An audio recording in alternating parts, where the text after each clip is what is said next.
Welcome back. Now, in March, the Chancellor is expected to announce plans to cut tax relief for pensions of high earners. But he's been warned it could deter people from providing for a full pension for themselves.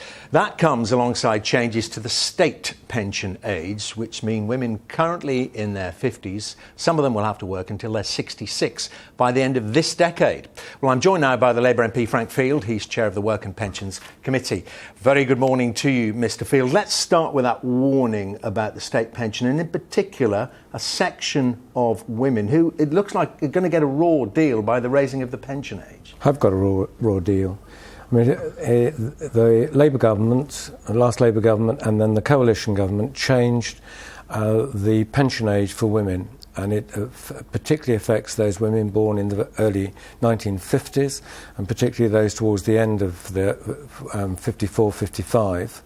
There was a longish timetable set out by the Labour government, then speeded up by the coalition in 2011. And one of the questions which the campaign WASPI is asking is, were we actually told? And we've had the Minister before the Select Committee, and we've asked for what did you send out? What did the Labour government send out, and to whom? And what did you send out, telling women that the idea they were retiring at 50, at 60 was a no-go. So what, I mean, just give us the sense of, what people can do and how much it will cost them if they don't do something about it or the government doesn't relent. And it's the acceleration of the increase, and it's particularly acute, isn't it, for women, because they are going, as you say, from 60 to 66. Yes. Initially the pension age was being raised from 60, that was set in the war, to 65 to equalise, and then there's a move to 66 for all of us.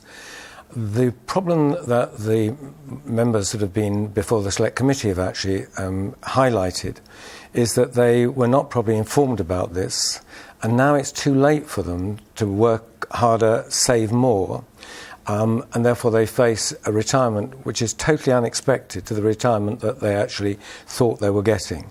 So the pressure on the government is, what did the previous Labour government say, and what did you say, and did you tell all of this huge cohort group of women that their pension expectations were being changed? And certainly evidence before the committee shows people downsizing their houses, and the dream that they had of retiring with their husbands at a particular time is now almost null and void. So there will be real pressure on the government on that front. And on the private pension side, should we feel any sympathy for those with big pension pots that they're going to be limited to only being able to save £1 million and might have their high rate tax relief curtailed?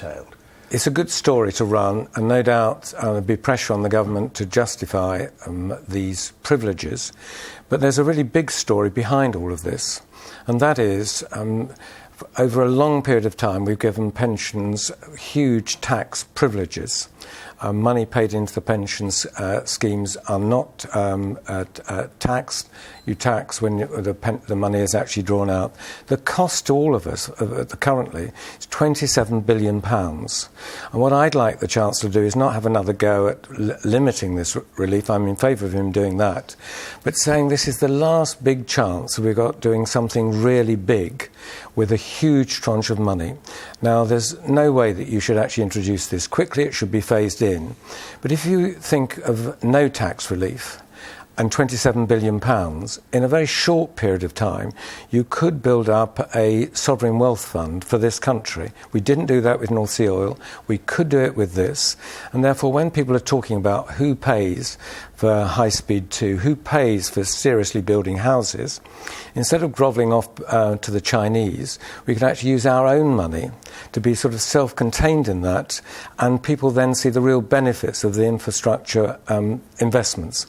Now, tell me about, you're also writing today in kind of Hands Across the Political Divide sense with Sir Nicholas Soames, as your experience on the Balanced Migration Committee together, warning the Prime Minister. I mean, you just don't think he's asking for enough when it comes to migration in his EU renegotiations, do you? Well, I think John Sargent said it just before the break, in that when he set off on this journey, it was thought to be brave to ask for a limitation for 4 years for people coming to this country before they could draw welfare benefits. benefits. A year ago, it was quite clear that the European Union, as we now understand, is collapsing by the sheer weight of numbers of people trying to get in and share, particularly Western European wealth. Therefore, well before this, Nicholas Soames and I made a plea that we should actually be able to restrict, in fact, impose our own borders to decide the numbers actually coming in. And when you put that demand up against what the Austrians are already doing, the Germans clearly will do, even if it means shifting Mrs. Merkel, then the idea that we're just asking for a 4-year ban on drawing welfare benefits, when all over Europe boundaries and borders are going up, where people actually now are frightened. Again, that was a theme of the panel before the break, about fear. And I find it amazing that some highfalutin people should be saying that politicians shouldn't reflect what's going on in the country. And there is real fear about this, and it will unmake the European Union. And we're, sadly now, Prime Minister starting off at the head of the game now is actually behind it. OK, and what about your own party? I mean, Jeremy Corbyn, my colleague Faisal Islam, our political editor, had a long chat with him yesterday as he visited one of the camps in Calais. And one of the lessons that Mr Corbyn seemed to be drawing from the Margaret Beckett review into what went wrong for your party in the general election was when it came to migration that you failed to sing the benefits of migration to the UK, and Mr Corbyn mentioned contribution to the NHS and things like that. Is that the way you see it? No, not at all. The real problem we have is a new leadership which is in touch with lots of economic injustices, but on some of the big issues about the security of the realm, about defending our borders, about defending ourselves if need be, the Labour leadership is walking off in the opposite direction to where voters are, and particularly those swing Labour voters who didn't swing our way but swung decisively and gave the government its unexpected election win last time. So this is clearly going to be this tension between quite properly hitting on the economic injustices, what do we do for people towards the bottom end, of which now there's growing sympathy amongst the electorate, and which we're in tune. But on the big issues, sadly, which will decide the next election, which is about defending our borders and defending us as a nation, the Labour opposition looks as walking in the opposite direction, and there clearly is that's going to have to be sorted out before the next election if we're not to get us a wallop in the ear yet again. Frank Field, thank you very much. Thank you. Good to see you.